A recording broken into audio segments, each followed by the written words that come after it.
Spencer Rattler is 100% not ready, says Rich Eisen. This, of course, is Rich Eisen, and today he is talking about Spencer Rattler's rough night and the Saints' 33-10 loss to the Denver Broncos on Thursday Night Football. Okay, so the Saints had a standalone game on Thursday night, which means everyone's eyeballs were on the Saints and on the roster and on the situation. Now, we know, because we cover the Saints every single day, that the Saints are in one of the worst, if not the worst situations possible. Over like 75% of the starting, more than that, over 80% of the starting offense is hurt. We are down to practice squad players, undrafted players, players who weren't on a team 2 weeks ago in key positions. We're also down to a fifth round rookie quarterback. Spencer Rattler, a lot of people have asked me what I think about Rattler. And, is Rattler worth kind of exploring or developing or whatever? And I say yes. I think it's crazy to dump Rattler already. Before we even get into this video, I pulled up some stuff. So this is what Rattler's doing right now. Like Rattler, the 2 games he's played are against the Broncos and the Bucs. Let's just say 2 top 10 defenses, okay? He has played with a backup center, backup left guard, backup right guard. He's playing with a wide receiver core of Mason Tipton, Cedric Wilson, and Bub Means for both games. Chris Olave was available for, 3 plays out of these 2 games? And this is what Rattler's done. In 2 blowouts, all right, 51-27 and 33-10, really 33-7, or 33-3, excuse me.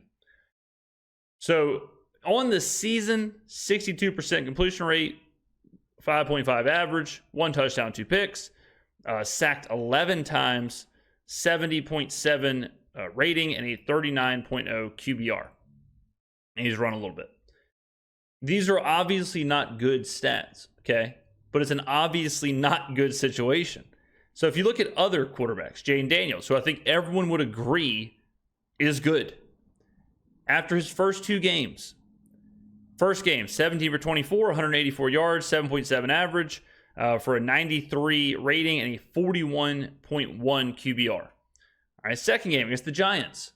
Giants defense is okay, but nowhere near the Bucs or the Broncos. All right, 23 for 29, 226 for a 99.1 rating and a 45.7 QBR. All right, so average those 2 together, mid-40s QBR, somewhere in there. And then he explodes in week 3. And it kind of just continues that upward play. We look at Caleb Williams. Okay, Caleb Williams, first 2 games, QBRs of 25.7 and 23.9. All right, 14 for 29 for 93 yards, a 3.2 average. Wow, this is bad. 23 for 37, 174 for a 4.7 average and a 23.9 QBR. These first 2 games are terrible. Now, Titans, good defense, Texans, good defense, all right? Both of these quarterbacks were in much better situations than what Spencer Rattler has faced so far. If you look at, this is from Kevin Cole, if you look at the week 2, so through week 2, so 2 starts, Caleb Williams had the 3rd worst rookie season EPA per play in the last 25 years, behind, or 4th worst, behind Fields, Stafford, and Wilson. Who was right next to him? Bo Nix, another rookie quarterback, okay? So if we keep going up here, take a look at some more of these numbers. Let's go to the EPA chart. So I wanted to do week 2 because obviously I wanted the 2 starts from all the quarterbacks to compare with Rattler. So through week 2, you see Caleb Williams is the worst quarterback in the NFL, not named Bryce Young. Bo Nix right behind him. Okay, Bo Nix is right there. Jaden Daniels at this point is middle of the road. He's starting to kind of get better here, but again, it's through 2 weeks, okay? So it is not rare for a rookie quarterback to struggle in their first couple of games. It's certainly not rare when you factor in who Spencer Rattler's had around him. I'm not making excuses for Rattler, but I'm saying, like, if you watch those 2 games and you see the situation and you say, you know what, I've seen enough. Like, don't you think that's a little bit rash? For the New Orleans Saints. I feel for the fans of Hell the New yeah. Orleans Saints. I feel for you. Thank you, Rich. 2-0, 91 points and going 2-0. You know, if this was college football, the loss by the Dallas Cowboys in Week 2 to the Saints, it would cost you with the committee even more right now, because that Saints team is not the Saints team we have seen in the last month's time. Now, they did have a nice game against the Chiefs up until that fourth quarter, and then Derek Carr got hurt, and we'll hit more on that in a second with Spencer Rattler. But 5 losses in a row, 2-5, staring into the abyss, getting pounded on Thursday Night Football. Brandon Staley had that happen to him, and he got fired. Yep. He got fired. But that was a road game against a division opponent in Vegas. This one was a home game against an out-of-conference opponent. However, the guy who coached that team, that has to leave a mark. And after a home game against a divisional opponent where you lost 51-27. Like, I don't want to coach anymore. I need a break. Maybe it's from New Orleans. Hangs out at Fox for a year, goes to Denver 2 seasons later, 33-10 on Drew Brees night. Tough. Absolutely smoked. Yeah. It looked awful. Literally never competitive. Walking into the Superdome, I said, I just want this to be a game. Walking out of the Superdome, I said, literally not 1 second of this game is competitive. Not 1 single second was this ever an actual competitive game where I thought the Saints could win. And it featured everything. It featured ineffectiveness on offense. It featured a defensive touchdown at the end that was an absolute kick in the nards because that game was already over. Yeah. And the defense got run over. Richard Sherman at halftime said the defense was playing as if they wanted their coach fired, which was brought up to Dennis Allen afterwards, and he said that he disagreed with that. But this was the general sense of Dennis Allen after the game last night as the team falls to 2-5. We're the only ones that can get us out of this. Okay? True. Nobody, it's not like we're going to have a draft in the middle of the season. You know, nobody's going to be coming in here to be the savior. We're going to have to do it ourselves. And you know, hopefully we'll begin to get some guys back. Yeah, but I mean, like, I know this is a video about Spencer Rattler, but we're not talking about saving the season. Like, that's not the conversation anymore. The conversation is the season salvageable? The conversation is, okay, well, the season is done.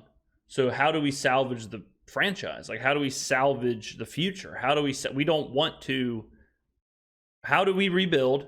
How do we do all this to where we can get back to our winning ways? The idea of like, we have to, you know, the idea of like, oh, we have to save the season. We're the only ones who can do it. It's like, brother, that's not even what we're talking about. Because, look, early on in the season, we played good football. So I know this team has it in them.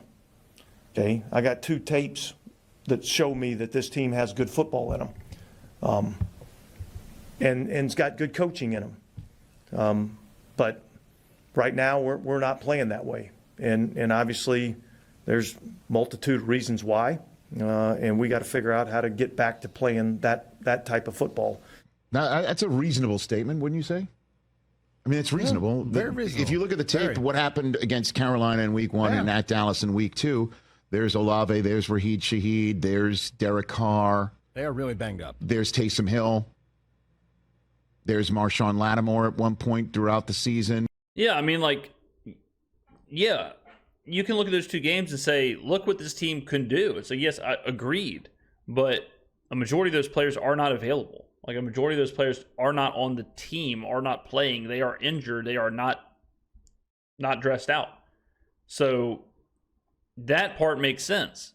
Now, the part that doesn't make sense is, why is the defense so bad? And he got hurt again last night, and I mentioned Olave and Shaheed and Carr, and I mentioned McCoy and Ruiz and everybody Hill, that I just mentioned, because they got hurt. They're not there. Taysom Hill.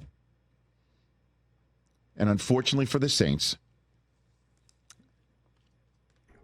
Spencer Rattler is the latest example in the NFL of a team relying on a quarterback who is not ready to play professional football.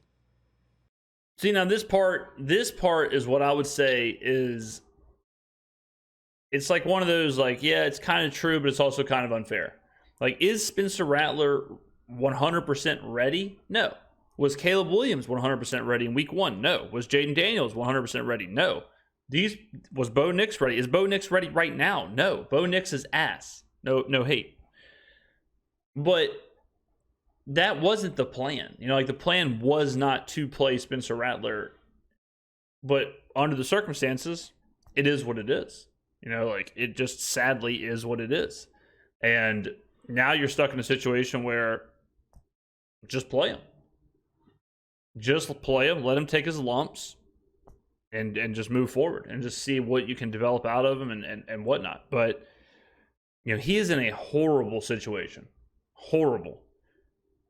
Some of the plays last night, like, there are defenders in the backfield before the play is even developed. We ran like a double reverse.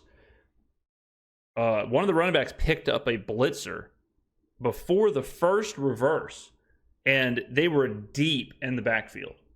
Like, we can't, not to mention, we cannot run the football because we are down 3 offensive linemen. Really, we're down more than 3. I keep saying 3 because it's 3 positions, but we're down to our, like, 4th center option. So, yeah, you could call it a backup, but in reality, like, McCoy, the backup to McCoy is Lemieux, or Ruiz, really.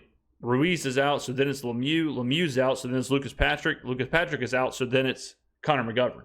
So really, it's like a 5th or 6th string center who wasn't on the team, who is snapping the ball to a rookie 5th rounder. Like, you cannot think of a worse situation for Spencer Rattler. His receivers are Bub Means, Mason Tipton, and Cedric Wilson. There was a stat last week that Spencer Rattler suffered from the worst drops percentage taking away his air yards in the NFL. And it's like, well, yeah, no, obviously. His receivers are getting the least amount of separation and are dropping the most balls, because they are a collection of undrafted free agents, 5th rounders, rookies, and players that shouldn't be on a roster. So it's one of those things you almost can't even give it a grade. Like, you cannot give the performance a grade, a true grade. At all. 100% not at all. And there's no way to get these kids ready for when the time comes. And the only answer is you cannot have a raw rookie backing up your veteran quarterback in the NFL. Well, again, this wasn't the plan. The plan was, I think the plan was originally to carry Kellen Mond or Nathan Peterman or whoever on the roster, carry one of Spencer or Hainer, and then the other kind of be on the practice squad. And then in a situation like this, I think they would have went to whoever the veteran was. But in the offseason, Hainer and Rattler just outplayed so much so that they had to be on the roster. And you ran into the situation of, well, now we don't have a veteran backup. So it'll have to be one of these 2 guys. You also run into the perfect storm of the season where after KC, it was like, okay, we have to win. We have a must-win game against the Bucs. Who gives us the best chance? Kubiak decided to go with Rattler because they had to win that game. If they were 4-0, Hainer would have played that game. If they had a winning record, Hainer would have played that game because it wouldn't have been a must-win. But because it was must-win, they went with who they thought gave them the better chance. Development be damned. And after that, you might as well stick with them. You can't bench him. You can't bench Rattler. Talk about ruin his confidence, ruin his development. Hainer came in last game on the last possession. Rattler got hurt his hip pointer. Hainer leads a touchdown drive. Cool, but it's against prevent who cares defense during a 33-3 game. So I think you keep rolling Rattler out there until Carr is healthy, and then if you want, make the switch back to Carr. But Rattler is just in a bad situation, and he just has to learn from the reps he's taken. I'm loath to say anymore because you never know how ready the kid could be. There, but for the grace of the football gods, go the Falcons right now. We're assuming Michael Penix is ready. Why would we assume Michael Penix is ready? If Kirk Cousins has an oblique injury crop up at the end of a Monday Night Football game like what happened to Derek Carr and the Saints. I think Penix would look the exact same as Bo Nix, Caleb Williams, Jaden Daniels, and Spencer Rattler in their first starts. This kid's not ready. And I know you're high on Spencer Rattler, and there's a reason why a lot of folks should be, because he's a talented kid. Yeah, he's played a lot of football. He is not ready to play professional football. After 2 games, there is not a person alive who would have said Jaden Daniels, Caleb Williams, Bo Nix are ready to play professional football after those performances. Bo Nix, we just showed it. Bo Nix and Caleb Williams were 2 of the 5 worst EPA-wise quarterbacks rookie seasons in the last 25 years. But now look, like Caleb Williams turned it around. Bo Nix is still struggling. But we haven't seen a player who's truly ready off the bat, a quarterback, truly ready off the bat. We have not seen that in a long, long time. Yeah. And he's being thrown in the mix against a Broncos team that is marauding on defense and can sack you. They're not ready. I mean, if Derek Carr's not coming back for another week or 2 because this oblique injury is hurt, I mean, this team, and this is not denigrating Spencer Rattler at all. It's about a system in the NFL where kids are pushed up higher, maybe for either cap reasons or for reasons that you don't want to have another veteran backing up a veteran because the first veteran's looking over his shoulder or what have you. It happened to the Jets last year. It's happening right now to the Dolphins because Tua went down. Your backup quarterback better be ready like Joe Flacco. This part I agree with. I think every team should have a Gardner Minshew or a Joe Flacco or a Nick Foles type player or that's ready to roll in case of this situation. Now, are there 32 of those guys? I don't know.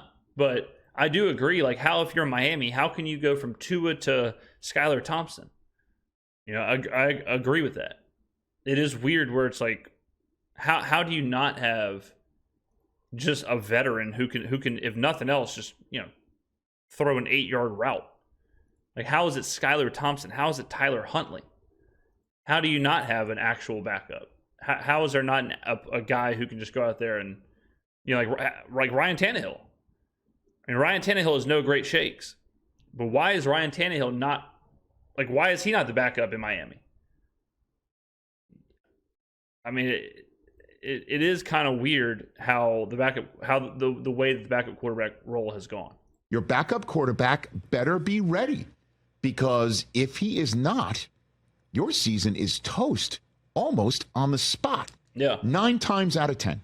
Yes, agreed. And the Saints are in that situation right now. Yeah, I mean, it's not all because of the quarterback. I mean, again, the Saints defense has been horrific, and there's 9 other injuries on the offense. You look at what Brock Purdy did. I think a lot of it is coaching and just getting these guys ready to play. Well, and see, I don't know about that because a lot of these situations we're talking about are with good coaches. Mike McDaniel is supposed to be an offensive guru. You would think he'd be ready to coach up whatever quarterback there is, especially a quarterback like Skylar Thompson who's been in the building for a while. Now, Dennis Allen is certainly not coaching up the Saints quarterback room, but it's not always a bad situation. It's not always I know Green Bay won games, but even Green Bay, it's you have Jordan Love. How do you then go from Jordan Love to Malik Willis? It's and nothing against Malik Willis, but it's just 2 totally different types of quarterback. You would think you'd at least have a guy who's similar enough to Jordan Love that you could continue that system versus changing it completely to Malik Willis, which, like I said, Green Bay still found a way to win a couple games. And also weapons around. Obviously, I am generalizing, and I appreciate you saying that. Rattler's in a really tough spot last night. Right. There's no Shaheed. There's no Taysom Hill. Right. A lot of his top options are just not available. And there he is on a short week against the Denver Broncos, who blitz 90 million% of the time. But he's not ready, man. Tough spot. He's not ready. But he looked okay last week. And the reason why I thought he's been okay. I thought Rattler has been okay in his starts. Like, obviously the result isn't good, but again, like how hard are you grading when you're the situation that he's in? So you kind of have to grade on a curve, and I would give him a C- like right now. But like I said, I would give Caleb Williams or Bo Nix or Jaden Daniels C- after their first couple of starts, and they were in much better situations. But imagine if imagine if the Saints, if Spencer Rattler had, DeAndre Swift and DJ Moore and some of these guys that the Bears had, Rattler is playing on a team that you could argue is in a worse situation than when he was at South Carolina. Like, he's probably getting pressured more now than he was at South Carolina. His South Carolina wide receiver room might be better. I would argue his South Carolina wide receiver room was better than the current Saints wide receiver room. Why Purdy might have been ready is, maybe it's coaching, but man, that's Debo, that's Kittle, that's McCaffrey. I mean, that kind of helps when you come out of the chute. Yeah, what were they supposed to do last night? I think this game was going to go this way. No, I understand that. Kind of no matter what. And which is why I'm saying, if you have a quarterback that can actually play football professionally in a highly capable manner, you can overcome the rest of the stuff. Well, I don't know about that, because I would say, if we look at this game,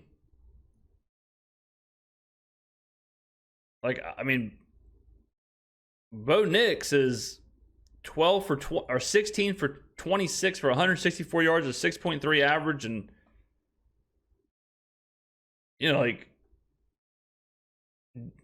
because the Broncos won 33-10, are we supposed to sit here and say that we believe Bo Nix is 100% ready in the NFL? Does this right here, is this screaming to you that Bo Nix is 100% ready to play in the NFL? I would say no. I would say no. I'm not overly encouraged by these 2.4 and 3.3 and the 50 QBR, but he's winning. The Broncos won this game, dominated this game, not because of Bo Nix. So, maybe it has something to do with them running for 225 yards on 6.4 yards per carry, whereas the Saints ran the ball 21 times for 97 yards, 34 of which was Spencer Rattler. So you take that out, the Saints ran the ball for 16 carries for, 34? For 63 yards? 16 for 63?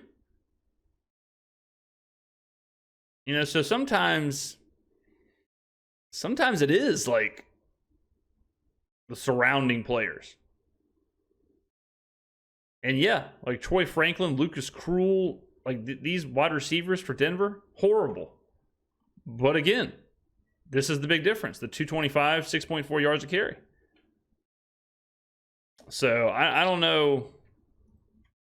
I think generally rookie quarterbacks are not ready, and they probably should sit. And I think more teams will start to sit those rookie quarterbacks. And like I said, Spencer Rattler, the plan was for him to sit. So the fact that, really think about the situation.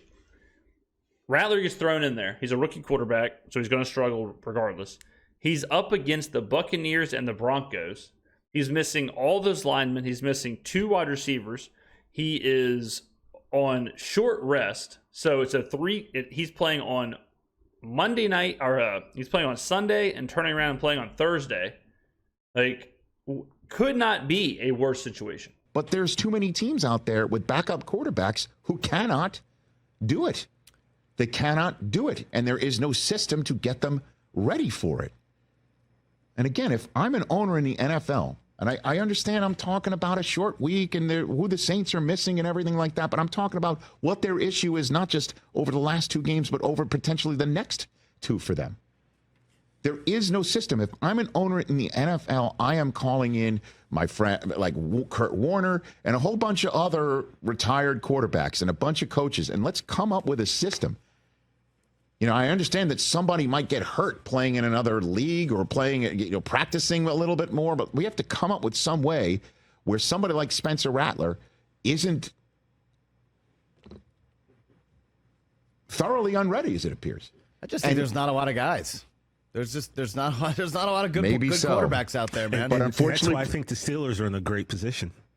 That's another one right there. You know what I mean? Like, what a position they are in. And the question. But like the quarterback thing, I think the biggest problem with the quarterback thing is that the NFL is so quarterback dependent. Okay, so a team has to have a franchise quarterback. So if you have your franchise quarterback, let's just say Tua, and you pay him $270 million, you are never drafting quarterbacks, because then it's like, why are we wasting the draft pick? We don't want to put any pressure on Tua, whatever. You're not doing that, and you're not paying an expensive backup because you're hoping that Tua plays every single play of every single game. And 2, you basically accepted that if Tua does go down, the season's over anyway. So why waste capital? Why waste whatever on the backup? As I would think that's what most teams are believing. And so because of that, you basically have your 32 starting quarterbacks, most of which aren't good, but then that's it. Then there is no, like, it's like this weird paradox where because the teams are so reliant on the quarterback, that makes them less incentivized to have a good backup because they put so much into that one player. Just like the Chiefs. You know, like if Patrick Mahomes goes down, the Chiefs are screwed. Like, they could have Joe Flacco, whatever. Like, they're cooked. They're done. They're screwed. It doesn't matter. You know, so I don't know, ladies and gentlemen. It's tough out there. The question is are we really going to see Russell Wilson catch the Rich Eisen? It's tough. But let me know in the comments below, what would you grade Spencer Rattler? Do you think you can properly grade Spencer Rattler, or do you think it's just kind of like put your hands up in the air like, yeah, what's he supposed to do? He's got 8th string offensive lineman or whatever else. So let me know in the comments below. Thank you very much for watching. I will see you in the next video.